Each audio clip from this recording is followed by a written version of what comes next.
¿Cómo se encuentra en la mañana de hoy? Un poco fría, ¿cierto? Pero bueno, aquí estamos. Qué bendición que es poder alabar y adorar a nuestro Señor, ¿cierto que sí? Quiero que abra su Biblia, por favor, en Juan capítulo 4. Busque, por favor, Juan capítulo 4. Ubíquese ahí en Juan capítulo 4. Vamos a mirar los últimos versículos del pasaje. Amén. Y teníamos hoy, mire que Dios hace cosas sorprendentes. Hoy teníamos canciones que hablan de los milagros. Aprendimos hoy una canción nueva en donde decía: yo sé que tú haces milagros, la tumba no te pudo detener, moviste la piedra. Habla de milagros. Nuestro Dios es un Dios de milagros. ¿Usted cree que Dios es un Dios de milagros? Dios hace cosas sorprendentes. Ahora tenemos quizás la referencia más clara de esos milagros en el libro de Éxodo, cuando Él abrió el mar. ¿Recuerda eso? También cuando las plagas y todo eso son milagros y maravillas de Dios. Cuando nuestro Señor Jesús estuvo en la tierra en medio de nosotros, también se operaron innumerable cantidad de milagros, resurrecciones. ¿Usted recuerda la resurrección de Lázaro? Pero también el hijo de la viuda de Naín. Esa mujer estaba totalmente angustiada, había perdido un ser querido, pero su situación era terrible. Y Dios, nuestro Señor Jesús, hace un milagro y ese muchacho resucita. Hay milagros, cosas sorprendentes.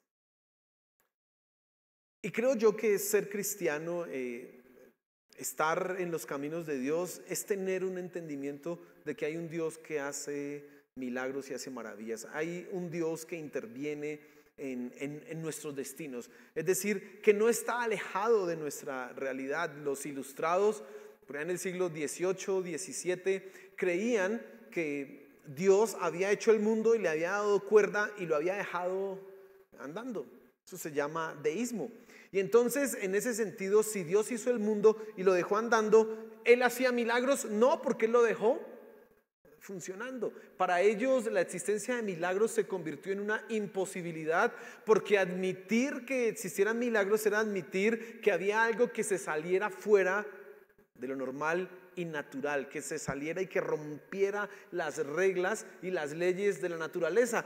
Pero precisamente eso es lo que es nuestro Dios, un Dios que hace de lo imposible posible. Dios que, dice la Escritura, llama lo que no es como si fuera. Ese es nuestro Dios.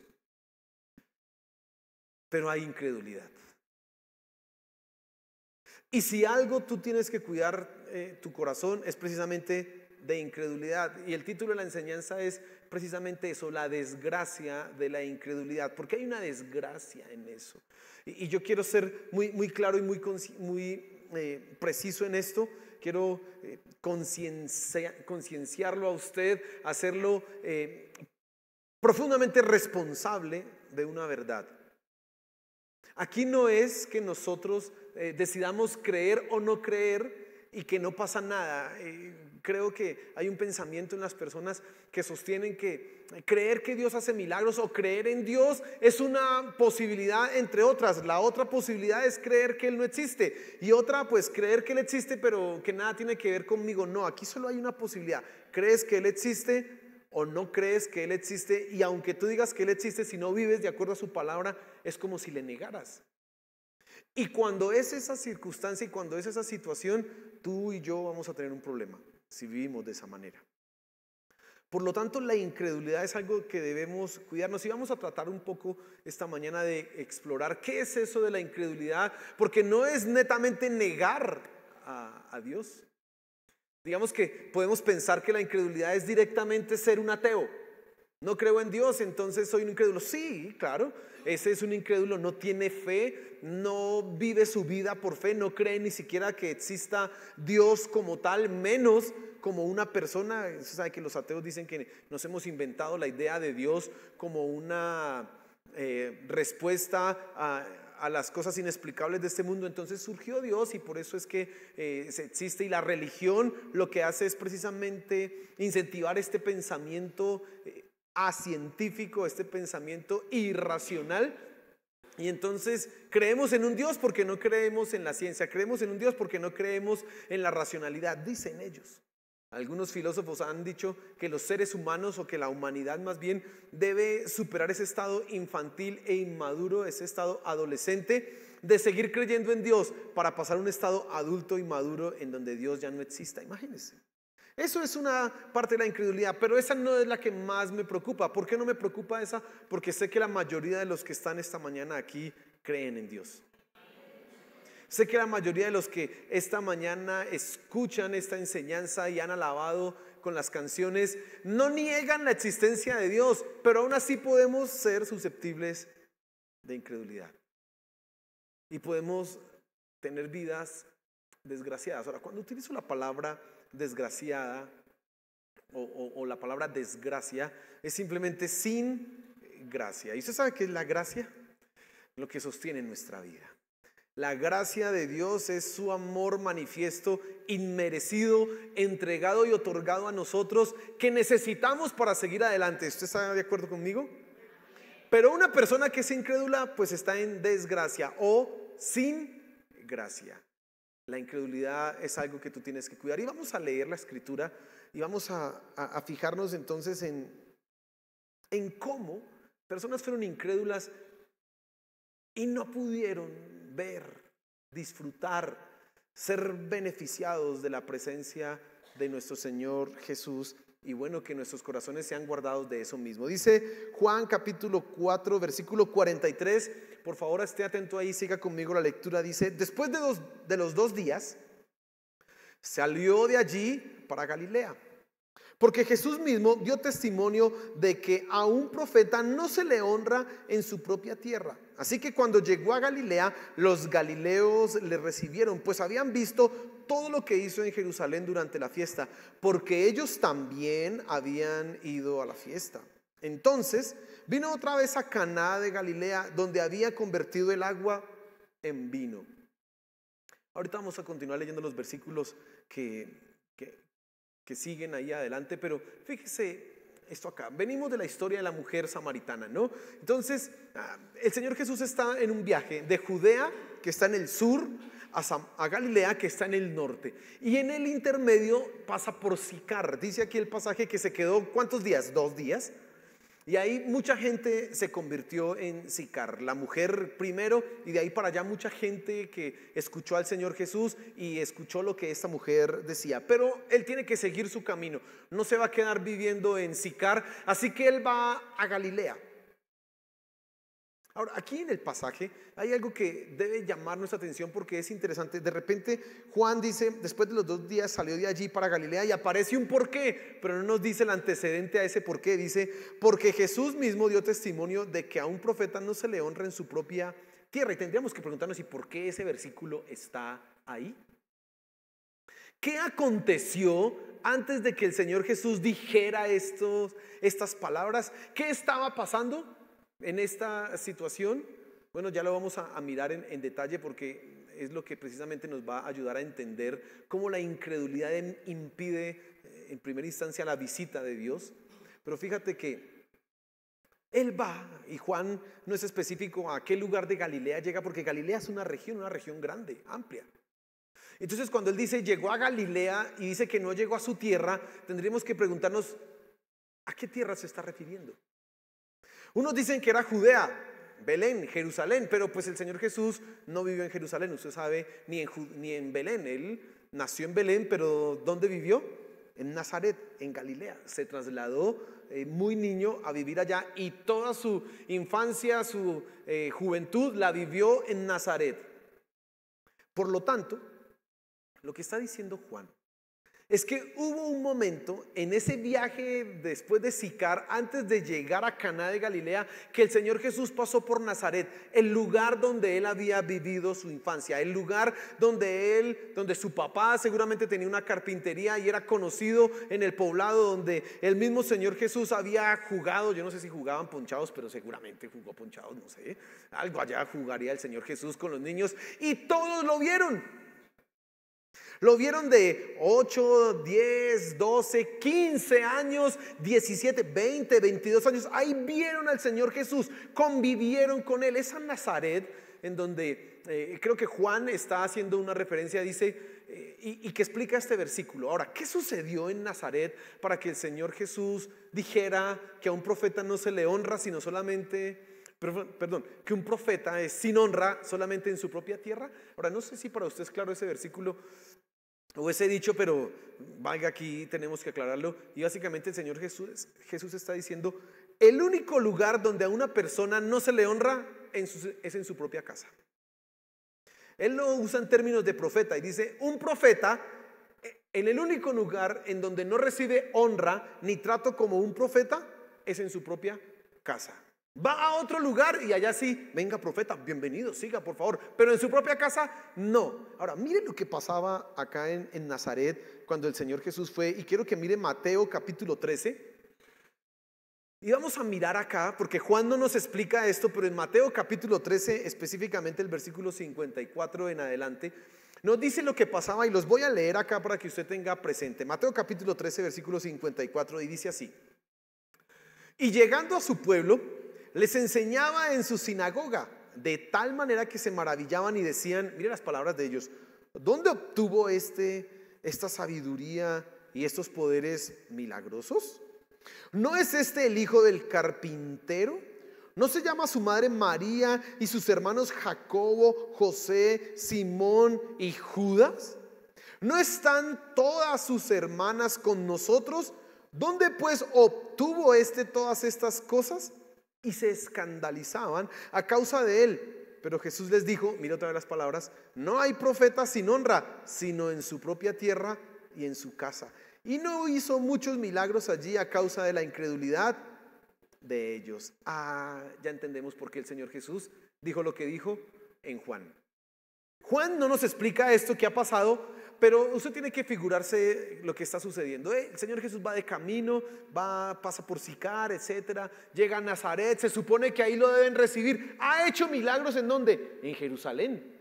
Ha obrado grandes maravillas allá durante la fiesta. Gente ha visto ya milagros, convirtió el agua en vino allá en Caná de Galilea, ha hecho grandes cosas, pero cuando llega a su casa, ¿y este quién es? No porque lo desconozcan, sino simplemente porque lo menosprecian. Miren las palabras que utilizan ahí. ¿Y de dónde obtuvo todo eso? ¿De dónde sacó esos poderes? Unos hasta dicen, pero venga, si yo estoy casado, si este es mi cuñado y ¿qué? Eso es lo que está pasando ahí. Eso es lo que está sucediendo. Ahora, ¿cuál fue la respuesta del Señor Jesús? Dice así el versículo 40, me devuelvo a Juan. El versículo 45, dice: así que cuando llegó a Galilea, los galileos le recibieron, pues habían visto todo lo que hizo en Jerusalén durante la fiesta, porque ellos también habían ido a la fiesta. Entonces vino otra vez a Caná de Galilea, donde había convertido el agua en vino. El Señor Jesús no se quedó en Nazaret mucho tiempo, porque la gente era incrédula. La gente no creía en él ni en lo que estaba obrando, y más bien ponían en tela de juicio todo lo que él estaba haciendo.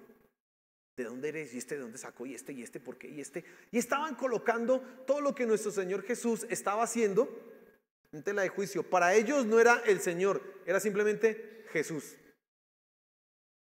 el hijo del carpintero. Mire, haciendo milagros, ¿de dónde sacó? Tú ya vas comprendiendo cómo va sucediendo esto, ¿no? Por lo tanto, el Señor Jesús no se queda en Nazaret. Dice, sigue su camino y va a donde los galileos. Ahora, ¿por qué dice Juan a donde los galileos? Seguramente él ya está haciendo referencia a lo que viene más adelante, que él llega a Caná de Galilea, el lugar donde le había convertido el agua en vino, donde ya se había operado un milagro. Y dice que ahí ellos sí lo recibieron gozosos y felices porque habían visto todo lo que había hecho. Habían visto todo lo que había pasado. Y quiero que prestes un poco atención y ya reflexionemos en algo. Y es que cómo la familiaridad, la cercanía, nos hace incrédulos. Fíjese en ellos. Conocían a Jesús. Lo vieron de pequeño. Como lo dije hace un momento, jugaban con él. Sí. Lo vieron a los 28 años convertirse en un hombre. Seguramente estaban convencidos que este es un hombre que lo que dice hace. Un hombre recto. Estaban tan cercanos a él que cuando ven todo lo que sucede ya dudan.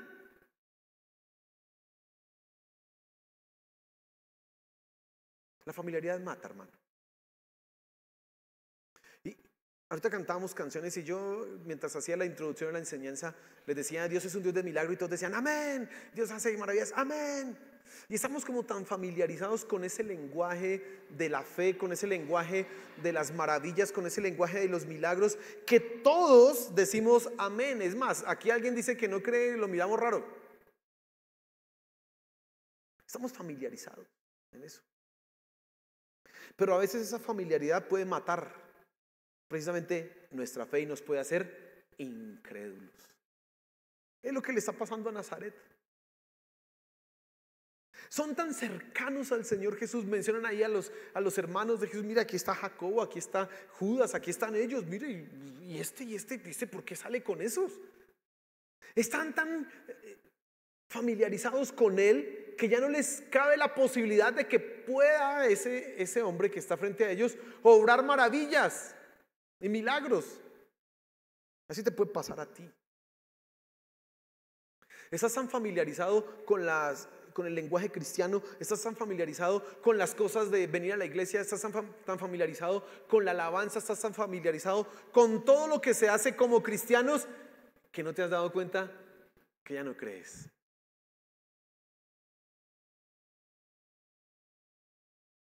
No te das cuenta que ya eres incrédulo. No te das cuenta que en lo profundo de tu corazón ya no tienes esa expectativa, ni esa esperanza, ni esa ansiedad porque un milagro se opere en tu vida. Hace 15 minutos pregunté, ¿creemos en Dios de milagros? Amén. Sí, pero ¿cuántos realmente sí creen que lo va a hacer Dios en sus vidas? Y usted me podrá decir, amén, sí, pero tengo que ser incisivo con eso.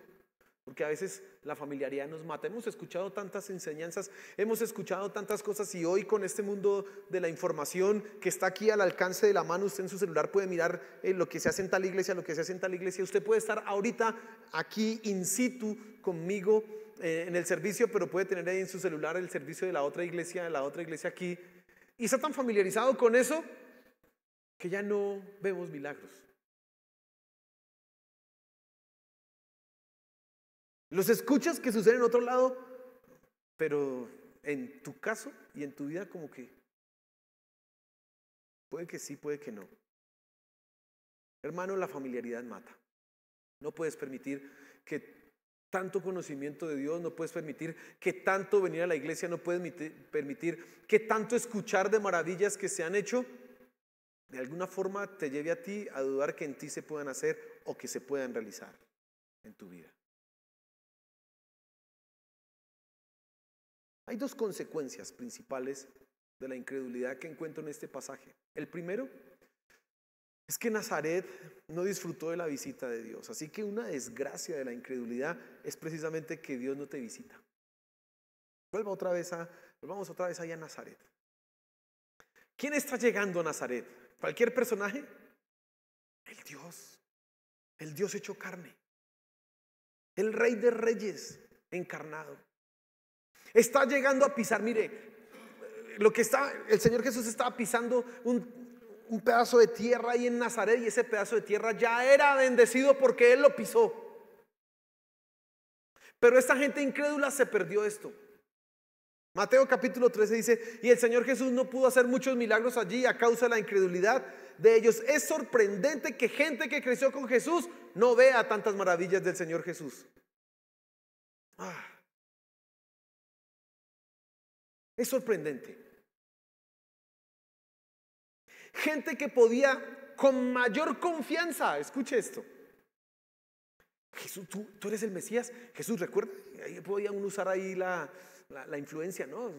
¿Te acuerdas cuando jugamos? Que jugábamos y nos iba bien. Ay, por favor, ayúdame, sálvame a mí. Claro que lo podían hacer, pero no. Su incredulidad los llevó, por el contrario, a no disfrutar de la visita de Dios. Y escúchame, la incredulidad impide que tú seas visitado por Dios.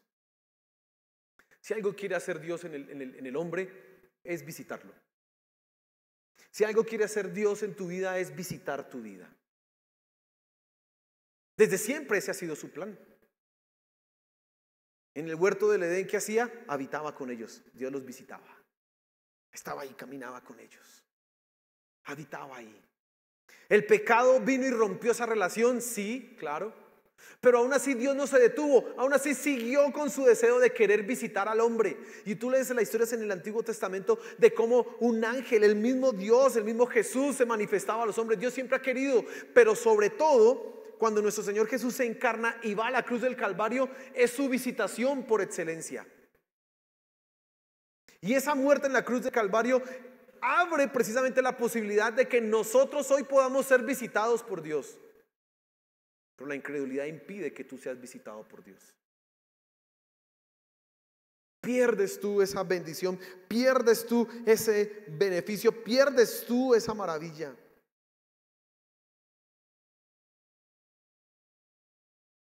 Y necesitas reflexionar y necesitas tú pensar en este punto. Mira, incredulidad es cuando tú crees que ya lo sabes todo. Eso es ser incrédulo. Porque en realidad nuestro Dios es infinito y en Él todavía hay mucho por descubrir. Pero cuando tú te sientas ahí y crees que ya lo sabes todo, estás siendo incrédulo y estás impidiendo que Dios visite tu vida y haga algo maravilloso en ti. ¿Estás escuchando? Fíjese que la incredulidad no es solamente negar a Dios, sino cuando tú te sientas ahí con esa actitud del sábelo todo. Vamos a hablar de Juan 4. Sí, yo ya sabía que un profeta sin honra. Sí, claro. Sí. Estás impidiendo que Dios haga algo en ti. Incredulidad es eso. Incredulidad es precisamente pensar que no hay nada sorprendente que Dios pueda hacer en tu vida. No, sino que cierras tu mente para escuchar lo que Él tiene que hacer y Dios ya no te va a visitar. Y tengo que preguntar, ¿eres incrédulo en ese sentido?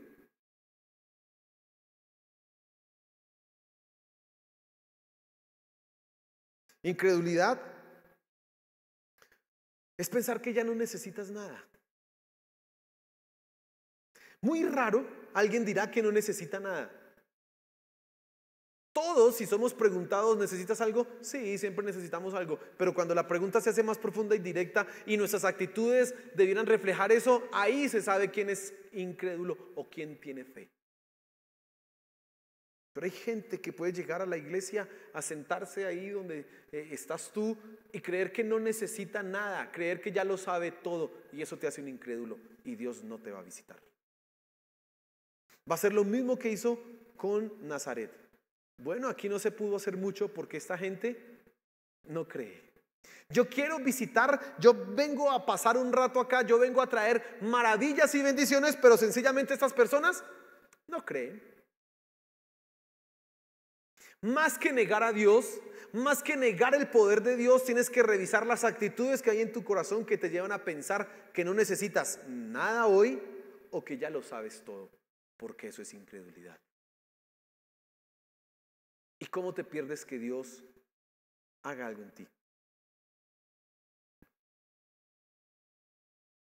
La segunda consecuencia que experimentan los de Nazaret, que debes tú revisar, es precisamente que no ven milagros. No solamente es que el Señor Jesús no los visita o hace su visita más corta, sino que simplemente dejan de ver milagros. En Naín, que es cerquita de Nazaret, resucita el hijo de una viuda. En Caná convierte el agua en vino. Más a otros lugares multiplica el pan. Otro lugar multiplica el pan. Pescas milagrosas. Y en Nazaret ni siquiera nos dicen qué milagro hizo. Dice, no hizo muchos milagros. Hasta son un poco caritativos con Nazaret. No hizo muchos milagros, no nos dicen cuáles, pero no se pudo hacer muchas cosas. Simplemente porque hay incredulidad, hermano.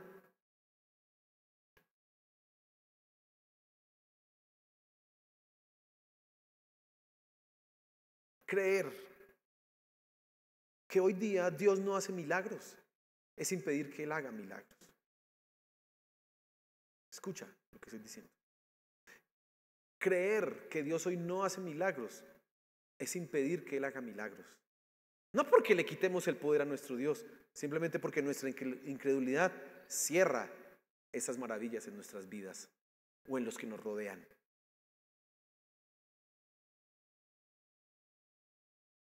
En su misericordia y en su gracia, Dios a veces va en contra de nuestra incredulidad y hace. Ahorita vamos a ver el final de ese capítulo 4. Pero cuando hay incredulidad, cuando tú dudas que Dios puede hacer un milagro, déjame decirte que has asegurado algo, que no hayan milagros.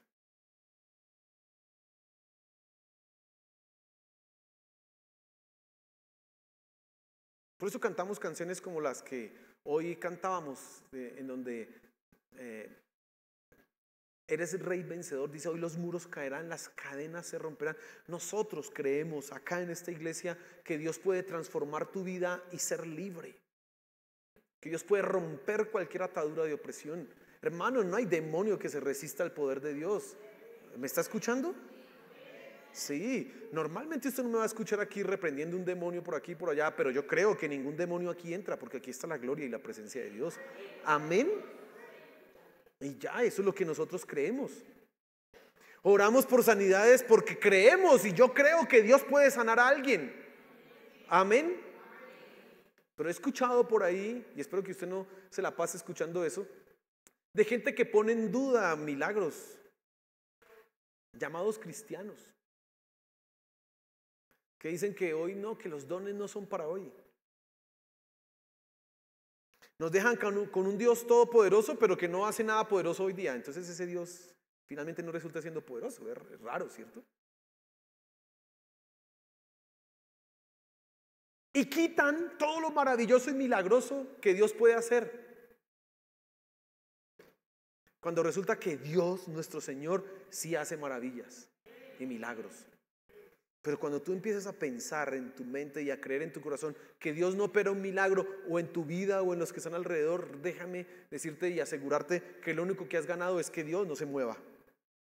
En su misericordia, déjame darte una nota de esperanza, Él va en contra a veces de nuestra incredulidad y hace maravillas. Sí, amén. Pero hermano, no seas incrédulo. Dígale al que está a su lado, no sea incrédulo, dígale. Y hay otro nivel de incredulidad que quiero señalar esta mañana, y es precisamente la desobediencia. Escuche eso. Desobediencia es incredulidad. ¿Por qué? Porque cuando tú crees a Dios y crees sus palabras, ¿tú qué debieras hacer cuando Él te dice que hagas algo? Pues le obedeces. Porque si Dios dice que yo vaya por acá, pues yo le obedezco. Ahora, no obedecer a Dios, que es incredulidad, es impedir que Dios haga milagros en tu vida. Yo veo como gente, y esto a mí me da, por un lado, frustración, por otro lado, medio como mal genio, por otro lado, ya dolor. Porque veo como personas quieren y creen, entre comillas, en el poder de Dios. Dicen, yo creo que Dios puede hacer algo maravilloso. Amén, estamos de acuerdo, hasta ahí está bien. Y uno les dice, la Biblia dice que hagas esto y que vivas de esta manera, por favor, obedécelo. Y ahí ya no. Pero sí quieren que Dios obre y opere milagros en sus vidas, pero no entienden que ser creyente es obedecer sus palabras. Si yo digo que creo en Dios, ¿qué se supone que hago con lo que Él me dice entonces? ¿Le obedezco? Y si yo le obedezco a Dios, déjame decirte que vas a ver milagros en tu vida todo el tiempo. Es más, tu misma vida se convertirá en un milagro. Porque empezarás a ver, uy, yo antes era así, pero como le obedecí a Dios, ¿cómo cambié? ¿Cómo mi mente fue transformada? ¿Cómo mis palabras fueron transformadas? ¿Cómo mi familia fue transformada? ¿Por qué? Porque Dios empieza a operar milagros en lo que antes no había un cambio. Y entonces ahí es donde me da un poco de mal genio. Esta es la parte del mal genio. Porque la gente busca que Dios opere y obre milagros en su vida y me preguntan, pastor, ¿qué hago? Y mire, hermano, mire, yo no le digo mi consejo porque mi consejo es mi consejo. Le doy, mira, la Biblia dice,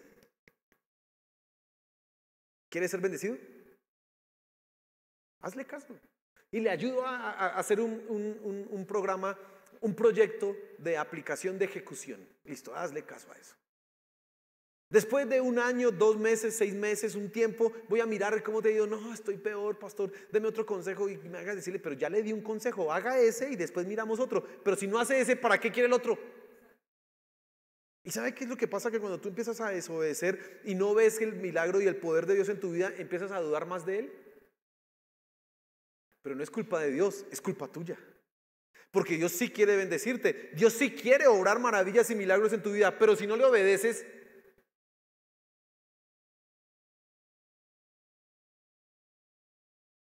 entonces eso me da a veces mal genio. Digo yo, ay, bueno. Pero le doy el consejo. Después pasa tiempo y mire, yo conozco ya aquí en esta iglesia, llevamos congregándonos yo llevo más de 30 años acá en esta iglesia, imagínense, mucho tiempo acá. Ya tengo 44 y llegamos aquí cuando tenía como 10, 11 años, así que son 33, 34 años acá en Bendición Abundante. Y he visto personas, vidas de personas, que ni para adelante, no, para atrás sí. Escuchan predicaciones. Mi papá los aconsejó. Ahora que yo empecé a ser el pastor, entonces de pronto yo tengo más unción, dijeron ellos. Y entonces venga, le pedimos un consejo al pastor Miguel Ángel. Les di el mismo consejo que mi papá, o con unas palabras quizás más adornadas, pero tampoco. Y ya me da dolor por ellos. Porque digo, qué lástima, qué vida tan desgraciada está viviendo esta persona porque no obedece la palabra de Dios por su incredulidad y se está perdiendo ver las maravillas de lo que Dios puede hacer en su vida. Ahí ya me da dolor. Con los que me da mal genio no quiero aconsejarlos más. Sí, no venga. Pero como si el pastor me toca, venga, hermano. ¿Sabía usted, aquí un paréntesis, que en Estados Unidos las consejerías las cobran? Y entonces, por ejemplo, yo hice un estudio en consejería, yo tengo un certificado en consejería. Y cuando yo presenté el examen final de consejería, le hacían ahí una pregunta, ¿cuánto va a cobrar usted? ¿En dólares o en pesos? Yo dije, ¿Y saben quiénes pensé? Entonces los que no hacen caso, que dije, ahí donde está la plata. Como no hace caso, siempre llega un consejo, siempre. Ahora, yo no cobro, eso es solo que me llamó la atención eso, pero en Estados Unidos sí las cobran. ¿Y sabe por qué? Porque el americano en ese sentido es un poco más pragmático. No hizo caso, bueno, pierda su tiempo usted, pero a mí me paga la plata. Yo le digo lo mismo y se lo voy a decir 1000 veces, pero me pagas. Por lo menos yo no pierdo el tiempo. He pensado irme a Estados Unidos. No, mentira. Pero mire, hermano, eso es por molestar. Pero mire, cerrando ahí el paréntesis, con esos que piden y que no hacen caso, digo, me da un mal genio y digo, Señor, me dan ganas de coger y venga para acá, le enseño cuántos pares, sí, hermano, pero no se puede. Pero llega un momento, hermano, en que ya da dolor. A mí me duele ver algunos hermanos jóvenes, señoritas, hombres adultos que están en una situación lamentable, que uno dice, ni bravo dan ganas de ponerse aquí porque mire cómo está su vida. Su incredulidad, ¿a dónde los ha llevado? Y tengo que preguntarte a ti, Hombre, ¿estás creyéndole a Dios? Obedécele. Si dices que le crees, pues hazle caso y vas a ver milagros en tu vida. Los vas a ver, hermano, de toda clase, de toda índole, como tú no te imaginas. Pero créele, créele. Y finalmente, hay una bendición cuando tú decides creer en Dios. Y es que ves el poder de Dios obrando en tu vida. Y mira lo que sigue diciendo ahí el pasaje. Voy a leer desde el versículo 46. La segunda parte dice: y había allí un cierto oficial del rey cuyo hijo estaba enfermo en Capernaum. Cuando él oyó que Jesús había venido de Judea a Galilea, fue a su encuentro y le suplicaba que bajara y sanara a su hijo, porque estaba al borde de la muerte. Jesús entonces le dijo: si no veis señales y prodigios, no creeréis. El oficial del rey le dijo: Señor, baja antes de que mi hijo muera. Jesús le dijo: vete, tu hijo vive. Y el hombre creyó la palabra que Jesús le dijo y se fue. Y mientras bajaba, sus siervos le salieron al encuentro y le dijeron que su hijo vivía. Entonces les preguntó a qué hora había empezado a mejorar y le respondieron: ayer, a la hora séptima se le quitó la fiebre. El padre entonces se dio cuenta que fue a la hora en que Jesús dijo: tu hijo vive. Y creyó él y toda su casa. Y esta fue la segunda señal que Jesús hizo cuando fue de Judea a Galilea. Un hombre en una situación terrible decide creer en Jesús. Ahora hay una respuesta que es brusca del Señor Jesús: Señor, mi hijo está muriendo, por favor ayúdame. Si usted no ve milagros, no cree. Es una respuesta dura. Ahora el Señor Jesús no le está hablando directa o única y exclusivamente a ese hombre, sino a todos esos incrédulos que tenía alrededor. Gente que lo vio a él, que lo conocía, pero eran incrédulos. Hermano, y yo tengo que exhortarte a ti hoy en ese mismo sentido. Cree en Jesús. Cree en su poder, cree que Él puede obrar, decídete a obedecer, decídete a confiar en que Él puede cambiar ese diagnóstico que dicen allá que te vas a morir. No, confía, Él puede hacer algo maravilloso, ni te angusties por eso, déjalo en las manos de Dios, Él puede hacer cosas sorprendentes. Confía. Pero pastor, es difícil. ¿Quién dijo que iba a ser fácil, hermano? Si fuera fácil, todo el mundo sería cristiano. Si fuera fácil, no necesitaríamos que un Dios todopoderoso hiciera milagros. Pero se necesita un poder sobrenatural que transforme lo que está muerto en vida, que cambie nuestros corazones rebeldes. Se necesita un poder sobrenatural para eso. ¿Quieres ver milagros para poder creer? ¿Eres como Tomás? Hasta que no vea las heridas no creo. Así. Y dijo el Señor Jesús: bienaventurados los que no vieron y creyeron. Hay una bendición en eso, en que tú no necesites ver un milagro para creer en Él. Y ese hombre que tenía a su hijo a punto de morir es uno de esos. Uno que no ha visto un milagro, pero cree. Y es más, estoy seguro que ese milagro que el Señor Jesús hace ahí es para convencer a todos esos incrédulos. Él tiene misericordia. Misericordia. Y aunque tú seas una persona desobediente, aunque tú mismo seas un agnóstico, es decir, aquellos que no niegas directamente la existencia de Dios, pero como no lo puedo comprobar, etcétera, un escéptico, aunque seas uno de esos, Dios tiene misericordia y va a orar un milagro. Y está orando milagros alrededor. Yo soy un milagro de Dios. Si yo hago un recuento biográfico de mi vida, voy a ver cómo a lo largo de las diferentes etapas de mi vida habían planes para destruir mi vida, planes satánicos, que de no ser porque Dios me guardó y un día cambió mi corazón, hermano, no estaría acá. Así que yo soy un milagro de Dios. Pero también yo puedo mostrarte ejemplos de gente que ha sido sanada, gente que Dios le cambió un diagnóstico.